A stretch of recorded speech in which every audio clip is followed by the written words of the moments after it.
friends, welcome to our channel. இன்னைக்கு நம்ம ஒரு princess cut back open blouse ஓட cutting and stitching தான் பார்க்க போறோம். வாங்க பார்க்கலாம். அதுக்கு first நம்ம ஷோல்டர்ல இருந்து கீழ blouse ஓட என்ன height இருக்கோ அத வந்து அளந்து குறிச்சுக்கோங்க. எனக்கு வந்து 13.5 இன்ச் இருந்துச்சு. நான் 13.5 இன்ச் குறிச்சி மேலே வந்து ஷோல்டருக்கு ஒரு 1/2 இன்ச்சும் கீழ மடிச்சு தைக்கிறதுக்காக ஒரு 1 இன்ச்சும் குறிச்சுக்கிறேன். அதை அப்படியே கோடு போட்டு குறிச்சுக்கோங்க.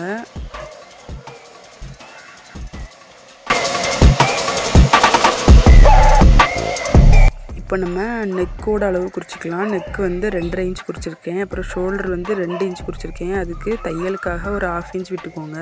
அப்புறமா ஆர்ம் ஹோல் வந்து 5.25 இன்ச் குறிச்சிருக்கேன். 5.25 இன்ச் குறித்து அதில் வளைவுக்காக 1.25 இன்ச் வச்சு ஆர்ம் ஹோல் வளைவு வந்து போட்டுக்கிறேன். அதே மாதிரி நீங்களும் போட்டுக்கோங்க. உங்களுக்கு என்ன அளவு இருந்துச்சோ அந்த அளவு போட்டுக்கோங்க. அப்புறமா உடம்பு மார்பு சுற்றளவு வந்து 7.5 இன்ச் இருந்துச்சு. அது கூட ஸ்டிச்சிங்க்காக 2 இன்ச்சு வச்சு குறிச்சிருக்கேன். அதே இதை கீழேயும் வச்சு குறிச்சிக்கலாம். அப்புறம் கீழே நெக்கு ஹைட் வந்து 8 இன்ச்சு வச்சுருக்கேன். அந்த 8 இன்ச்சை குறிச்சிட்டு மேலே வந்து நம்ம நெக்குக்கு என்ன அளவு வச்சோம் 2.5 இன்ச் வச்சோம்னா அதே அளவை கீழேயும் 2.5 இன்ச் வச்சு குறிச்சிக்கோங்க. அப்போ தான் மேலேயும் கீழேயும் ஒரே மாதிரி அளவு வரும். வச்சு நம்ம கோடு போட்டு எல்லாமே குறித்து வச்சுக்கலாம். குறித்து வச்சு எல்லாமே கட் பண்ணி எடுத்துக்கலாம்.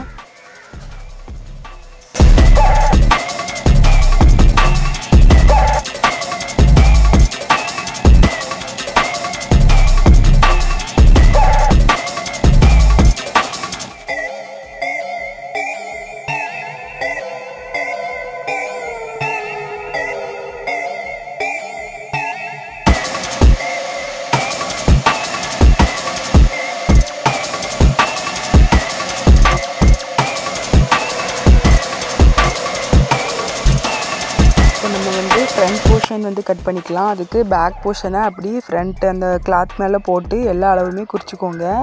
கீழே மட்டும் கிளாத் கொடுத்து மடித்து தைக்கிறதுக்காக ஒரு 1/2 இன்ச் விட்டுக்கலாம். அப்புறம் கீழே வந்து சைடில் ஒரு 2 இன்ச் அளவு குறிச்சிக்கோங்க. ஆர்ம் ஹோல் சைடு ஒரு இன்ச்சு எக்ஸ்ட்ரா குறிச்சிக்கோங்க. இது வந்து ரொம்ப பெரிய அளவாக இருந்தால் மட்டும் எடுத்துக்கோங்க. இப்போ எடுத்தால் தான் நம்மளுக்கு வந்து ஃப்ரண்ட்டில் வந்து கொஞ்சம் லூஸ் வந்து கிடைக்கும். இல்லைன்னா கிடைக்காது. பிரின்சஸ் கட்னால இந்த 2 இன்ச்சும் மேலே ஆர்ம் ஹோல் பக்கம் 1 இன்ச் மட்டும் எக்ஸ்ட்ரா எடுத்துக்கோங்க. அப்புறமா நம்ம மேலே நெக்கில் 2.5 இன்ச் கொடுத்தோம்ல அதே அளவை கீழே அந்த பிரின்சஸ் கட் வளைவுக்காக கீழே 2.5 இன்ச்சு வச்சு குறிச்சிட்டு மேலேருந்து கீழே என்ன அளவு இருக்கோ அதுலேருந்து 3.5 மைனஸ் பண்ணி ஆர்ம் ஹோலில் சென்டர் பாயிண்ட்டை வச்சு ஒரு வளைவு போட்டுக்கோங்க. அப்புறமா கீழேருந்து ஒரு இன்ச்சும் அந்த 1 இன்ச்லேருந்து மேலே ஒரு 2 இன்ச் குறித்து அதுலேருந்து வளைவு போட்டுக்கோங்க. ரொம்ப ஷார்ப்பாக வராமல் நல்லா வளைவு போட்டுக்கோங்க. வளைவு போட்டு நான் இப்போ வந்து ஃப்ரண்ட் நெக்கோட ஹைட்டு வந்து குறிச்சிக்கிறேன். நான் 6 இன்ச் வச்சுருக்கேன். மேலே ஷோல்டருக்குள்ளே அளவை விட்டுட்டு அதில் இருந்து தான் 1/2 இன்ச்சுக்கு கீழே இருந்து தான் நெக்கோட அளவு குறித்து நான் 6 இன்ச் வச்சு குறித்து வளைவு போட்டுக்கிறேன். இப்போ கட் பண்ணி எடுத்துக்கலாம். நம்ம அந்த வளைவெல்லாம் நல்லா கரெக்டாக கட் பண்ணி எடுத்துக்கோங்க. 2 இன்ச்சு எக்ஸ்ட்ரா வச்சுருக்கோம். அந்த 2 இன்ச்சு எக்ஸ்ட்ரா வச்சுருக்கிறதுக்கு அங்கே தான் நம்ம கட் பண்ணணும். அப்போ தான் நம்மளுக்கு ஃப்ரண்ட்டில் வந்து லூஸ் கிடைக்கும். இல்லைன்னா ரொம்ப டைட்டாக இருக்கும். இப்போ நம்ம அந்த பிரின்சஸ் கட்டோட வளைவை வந்து கட் பண்ணி எடுத்துக்கலாம். கரெக்டாக அந்த வளைவை நல்லா வளைவாக கட் பண்ணி எடுத்துக்கோங்க. அப்போ தான் தைக்கும்போது கரெக்டாக இருக்கும். உங்களுக்கு ஃபினிஷிங்கும் பெர்ஃபெக்டாக இருக்கும். லைனிங்கில் எல்லாமே கட் பண்ணியாச்சு. அதான் மெயின் ஃபேப்ரிக்கில் வச்சு கட் பண்ணி எடுத்துக்கலாம். இதுக்கு வந்து நம்ம இந்த பிரின்சஸ் கட் வந்து பட்டி இல்லாமல் கட் பண்ணுறோம். அதனால் ரொம்பவே ஈஸி தான். ஃப்ரண்ட் அண்ட் பேக்கை வந்து அப்படி நம்ம மெயின் ஃபேப்ரிக்கில் மேலே போட்டு அப்படியே கட் பண்ணி எடுத்துக்கலாம்.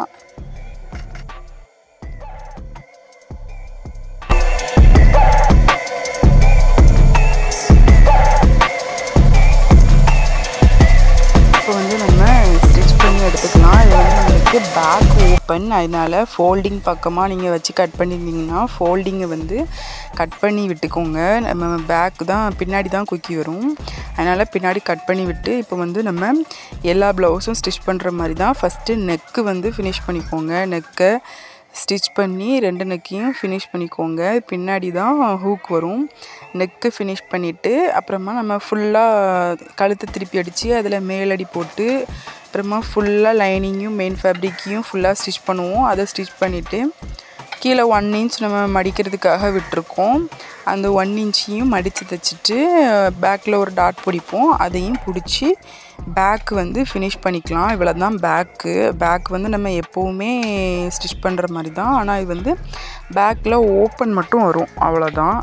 அப்படி வச்சு எல்லாமே ஃபினிஷ் பண்ணி எடுத்துக்கோங்க.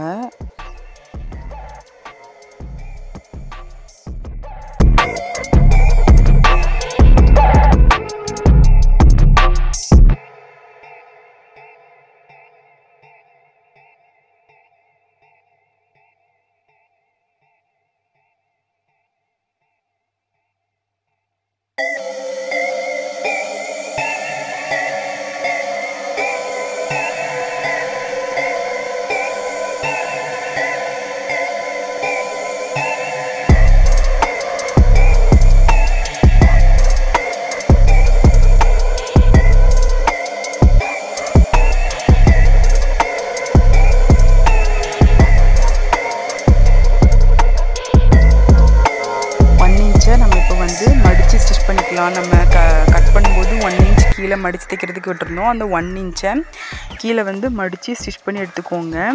2 சைடுமே அப்படி தான் ஸ்டிச் பண்ணணும். அப்புறம் நம்மளோட எப்பவும் பிடிக்கிற அந்த பேக் டாட்டை பிடிச்சி எடுத்துக்கோங்க. அவ்வளோதான். இதே மாதிரி இன்னொரு பார்ட்டையும் நம்ம ஸ்டிச் பண்ணி எடுத்துக்கலாம்.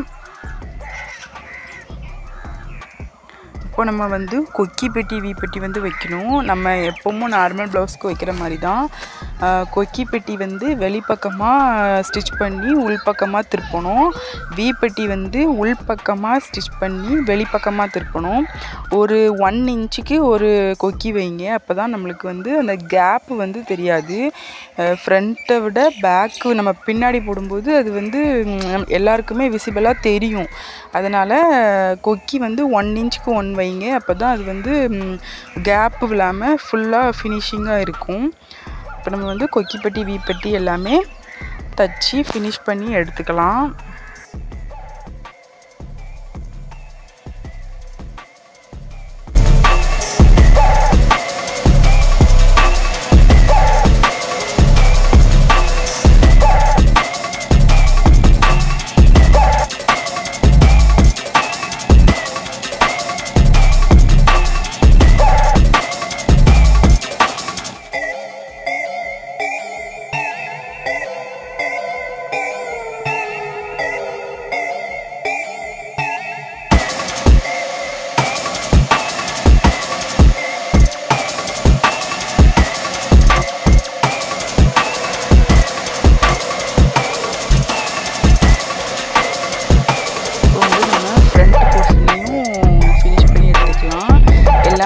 நெக்கு வந்து நம்ம ஃபினிஷ் பண்ணுவோம் ஃபஸ்ட்டு. ஃப்ரண்ட்டு வந்து நம்மளுக்கு இது வந்து பிரின்சஸ் கட்டுங்கிறதுனால ஃப்ரண்ட்டும் வந்து ஃபோல்டு போர்ஷன் வச்சு தான் நம்ம கட் பண்ணி எடுக்கணும். ஃபோல்டு போர்ஷன் வச்சு கட் பண்ணி எடுத்துக்கோங்க. அதுக்கப்புறம் நெக்கு வந்து ஃபஸ்ட்டு ஃபினிஷ் பண்ணிக்கணும். எப்பவும் போல் நெக்கை ஃபினிஷ் பண்ணி குட்டி குட்டியாக கட்டிங் போட்டு நெக்கை திருப்பி நெக்கோட எட்ஜில் வந்து ஒரு ஸ்டிச் பண்ணி எடுத்துக்கோங்க. எடுத்துகிட்டு அதுக்கப்புறமா ஃபுல்லாக நம்ம லைனிங்கையும் மெயின் ஃபேப்ரிக்கையும் ஒன்றா வச்சு ஸ்டிச் பண்ணி எடுத்துக்கலாம். அவ்வளோதான். ஃபஸ்ட்டு இந்த நெக் போர்ஷனை ஃபஸ்ட்டு கம்ப்ளீட் பண்ணி எடுத்துக்கோங்க.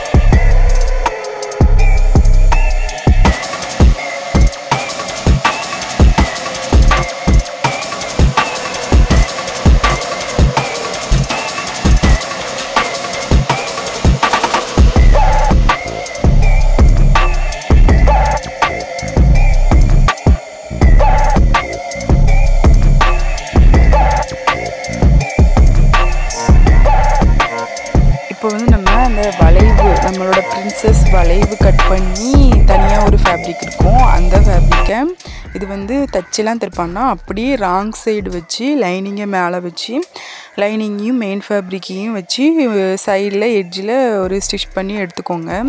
2 பீஸ் இருக்கும். 2 பீஸையுமே ஓரமாக ஸ்டிச் பண்ணி எடுத்துக்கலாம்.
ஜாயின் பண்ணி எடுத்துக்கலாம். நம்ம ஆம் ஹோல்லேருந்து பிரின்சஸ் கட் வரைஞ்சி கட் பண்ணிப்போம். அதை மேலேருந்து கீழே ஒழுங்காக கரெக்டாக வச்சு பார்த்துக்கோங்க. நம்ம எந்த இடத்துல கட் பண்ணிக்கோங்கிறத வச்சு பார்த்துட்டு கரெக்டாக ஒரு 1/2 இன்ச் விட்டு ஸ்டிச் பண்ணி எடுத்துக்கோங்க. 1/2 இன்ச் வச்சு ஸ்டிச் பண்ணி எந்தெந்த இடத்துலலாம் வளைக்கணுமோ அந்தந்த இடத்துலலாம் வளைச்சி ஸ்டிச் பண்ணுங்கள். அப்போ தான் கரெக்டாக மேலேருந்து கீழே ஹைட்டு வந்து கரெக்டாக இருக்கும். ஹைட்டு வந்து நம்மளுக்கு கரெக்டாக இருக்கும். அதனால் மேலேருந்து கீழே கரெக்டாக வச்சு ஸ்டிச் பண்ணி எடுத்துக்கோங்க.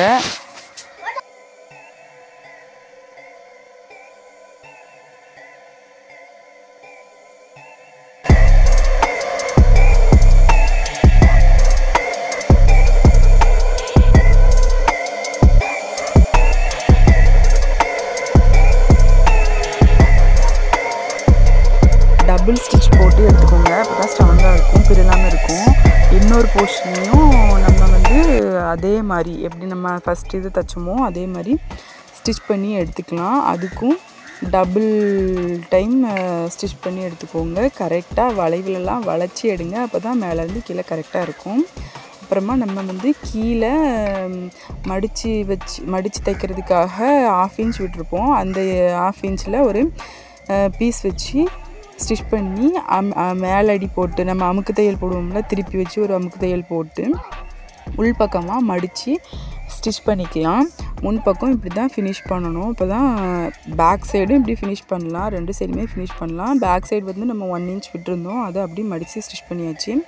ஃப்ரண்ட் சைடு வந்து நம்ம 1/2 இன்ச்சு கிளாத் வச்சு ஸ்டிச் பண்ணுறதுக்காக விட்டுருந்தோம்.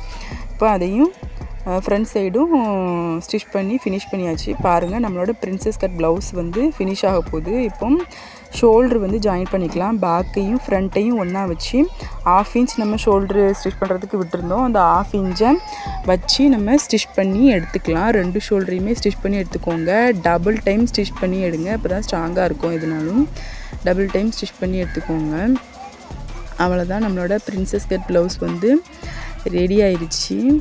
இப்போ வந்து நம்ம இதுக்கு வந்து ஸ்லீவ் வந்து அட்டாச் பண்ணணும். ஸ்லீவ் வந்து நான் பப் ஸ்லீவ் தான் வச்சுருக்கேன். பப் ஸ்லீவ் வந்து ஆல்ரெடி இந்த ப்ளவுஸோட ஸ்லீவ் வந்து நான் ஆல்ரெடி பப் ஸ்லீவ் வீடியோ போட்டிருக்கேன் நம்ம சேனலில். பார்க்கலன்னா போய் பாருங்கள், ரொம்பவே ஈஸியாக இருக்கும். நம்மளுக்கு 3/4 ஸ்லீவ் லென்த்து வந்துடும். இந்த ஸ்லீவ் வந்து ரொம்பவே ஈஸியாக இருக்கும். இதோட வீடியோ நான் ஆல்ரெடி சேனலில் அப்லோட் பண்ணியிருக்கேன், பார்க்காதவங்க போய் பாருங்கள். ஸ்லீவ் வந்து சென்டரில் கட் பண்ணியிருப்போம். அந்த சென்டரை ஷோல்டரில் வச்சு அப்படியே ஸ்டிச் பண்ணுங்கள். கரெக்டாக வரும் ஸ்லீவு. அப்போ தான் ஷோல்ட்ரு வந்து மேலே கீழே இறங்காமல் வரும், ஒரே மாதிரி வரும். மேலே வச்சு 2 ஸ்லீவையுமே ஸ்டிச் பண்ணி எடுத்துக்கோங்க. ஸ்டிச் பண்ணி டபுள் ஸ்டிச் போட்டு எடுத்துக்கோங்க. அவ்வளோதான். இது வந்து தாவாணிக்காக நான் அந்த ப்ளவுஸ் வந்து ஸ்டிச் பண்ணுறேன். பாவாடை வந்து ஸ்டிச் பண்ணது ஒரு ஷார்ட்ஸில் இருக்கும். அவ்வளோதான். பாவாடைக்காக இந்த ப்ளவுஸ் பிரின்சஸ் கட் போட்டு ஸ்டிச் பண்ணி எடுத்திருக்கேன். நம்மளோட ஸ்லீவ் டிசைன் வந்து ஆல்ரெடி நம்ம ஒரு வீடியோ போட்டிருக்கோம். இப்போ வந்து நம்ம சைடு ஜாயின் பண்ணி எடுத்துக்கலாம். உங்களுக்கு ஸ்லீவ் வந்து என்ன லென்த்து, கையோட லென்த்து, சுற்றளவு வந்து எடுத்து குறிச்சிட்டு மேலேருந்து கீழே வரைக்கும் உங்களுக்கு என்ன அளவோ ப்ளவுஸை வச்சு அளந்து பார்த்து எடுத்து குறித்து ஸ்டிச் பண்ணி எடுத்துக்கோங்க. அவ்வளோதான், நம்மளோட பிரின்சஸ் கட் ப்ளவுஸ் வந்து ஃபினிஷ் ஆயிடுச்சு. எப்படி இருக்குன்னு கமெண்ட் பண்ணுங்கள். நம்ம வீடியோ வந்து பிடிச்சிருந்தா சப்ஸ்கிரைப் பண்ணி சப்போர்ட் பண்ணுங்கள். நம்ம சேனலுக்கு லைக் பண்ணி ஷேர் பண்ணுங்கள். பிடிச்சிருந்தா சப்ஸ்கிரைப் பண்ணி சப்போர்ட் பண்ணுங்கள் நம்ம சேனலுக்கு. தேங்க்யூ ஃபார் வாட்சிங்.